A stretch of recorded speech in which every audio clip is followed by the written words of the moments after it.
February 14th, 1933. Before the sun came up, before Harlem woke up, Ellsworth Bumpy Johnson was standing alone against 12 men. 12 men. One target. They were not strangers. They were not beginners. They were professional killers.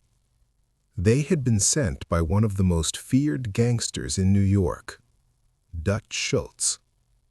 Dutch Schultz did not give warnings. He did not threaten twice. When he wanted someone dead, he sent his best men and expected the job to be done quietly. Those men found Bumpy in the basement of the Cotton Club. A small room, one staircase, no witnesses, no escape. Bumpy Johnson was only 27 years old, still young, still learning how power really works. Dutch Schultz was already at the top, rich, violent, untouchable. Most people thought the ending was obvious. Bumpy Johnson would die in that basement, another body hidden, another warning sent. But what people didn't understand was this. Bumpy Johnson did not live by the same rules as men like Dutch Schultz. By the end of that night, everything in Harlem would change. 90 minutes later, 11 men would be lying broken in that basement. Only one would walk out alive, and the message he carried back would make Dutch Schultz turn pale. That night, Bumpy Johnson became untouchable. To understand why, you need to understand Harlem in 1933. This was not the glamorous Harlem people talked about. The Harlem Renaissance was fading. The Great Depression had hit hard. Jobs were gone, money was scarce, people were desperate. And when people are desperate, they gamble. The numbers game became Harlem's lifeline. A small illegal lottery. A nickel could turn into $50. For people earning just a few dollars a week, that nickel meant hope. And in Harlem, hope was money. A lot of money. The numbers racket brought millions into the streets. And where money flows, powerful men always follow. Dutch Schultz noticed. He had made his fortune during Prohibition selling illegal alcohol. But Prohibition was ending. Dutch knew that empires must change or die. He needed a new business. Harlem had one. The numbers racket was illegal, unprotected, and extremely profitable. Dutch didn't want a share. He wanted everything.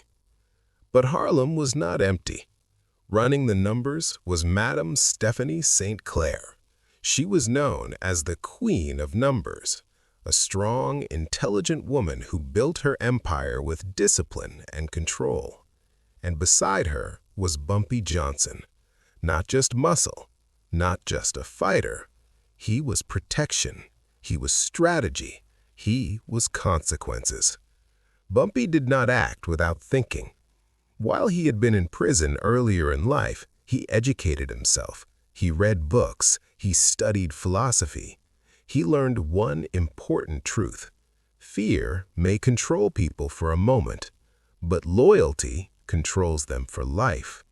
When numbers runners were robbed, Bumpy got the money back. When corrupt police harassed black businesses, Bumpy made the problem disappear. Sometimes with violence, sometimes with pressure, sometimes by destroying careers quietly. He did not talk much. He acted. And when Dutch Schultz demanded control of Harlem, Bumpy said no. In January 1933, Dutch sent messengers to Harlem. They met Madame St. Clair in her club. Their message was simple. Work with Dutch, pay him, or be destroyed. Madame St. Clair listened calmly. Then she told them to leave. No fear. No discussion. As they stood up, they looked at Bumpy Johnson. "You should think carefully," one of them said. Bumpy said nothing. He just stared, a quiet, steady look that made hardened criminals uncomfortable. That look was the answer. The messengers returned to Dutch Schultz. They told him the truth. He had been refused. Dutch Schultz hated being told no, especially by people he thought were beneath him. He decided to make an example, not quietly, but publicly and brutally. He chose 12 of his best men, killers who followed orders and left no witnesses. He chose the location carefully, the Cotton Club basement, one staircase, no exits, a perfect trap. On Valentine's Day morning, Bumpy received a warning.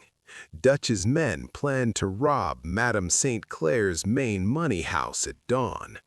Instead of sending others, Bumpy went himself. Some later said it was foolish. Others believed Bumpy knew exactly what he was walking into. The Cotton Club he entered was not the famous one tourists knew. This was the real after-hours place, where deals were made, where scores were settled. The basement was dark and narrow. Liquor crates, poker tables, one swinging light bulb. As Bumpy walked down the stairs, he heard the sound. Metal clicking, gun safeties coming off. Then 12 men stepped out of the shadows, guns raised. One of them stepped forward. Tommy, known as the Executioner, a man who killed up close. "Dutch sends his regards," he said. Bumpy didn't react.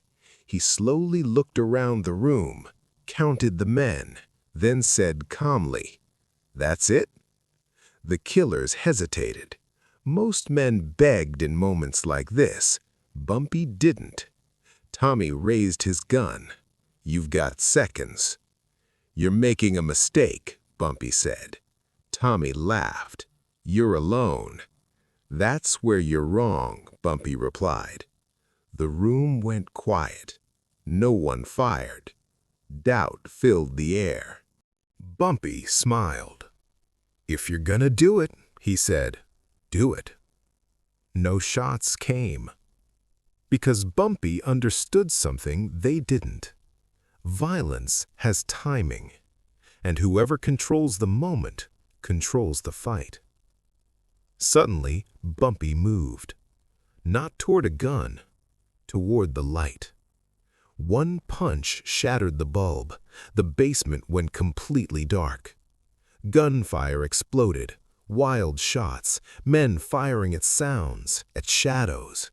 Panic took over. Orders were shouted but ignored. In the darkness, Bumpy had the advantage. He knew the room. They didn't.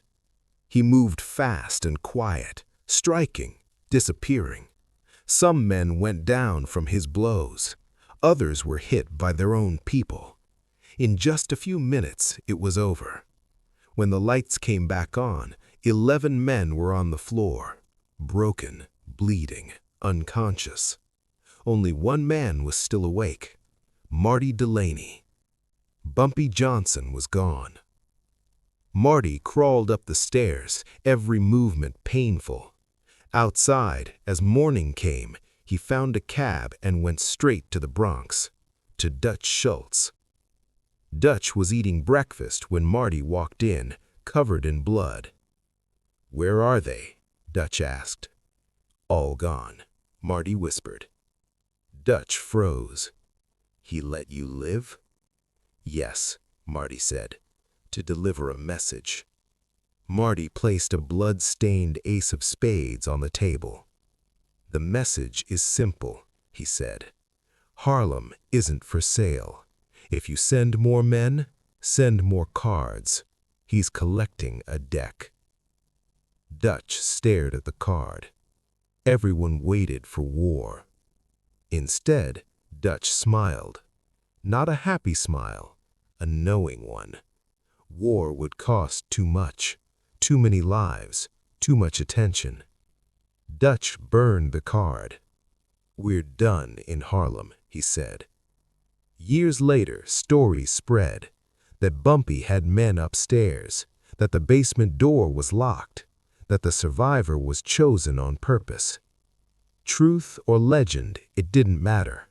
What mattered was the result. Dutch Schultz never challenged Harlem again. Bumpy Johnson ruled for decades, not with chaos, but with intelligence, discipline, and control. That ace of spades became a symbol, a reminder. Respect is not given, it is taken.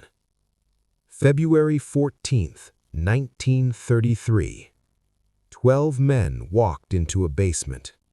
One walked out, and Harlem was never the same.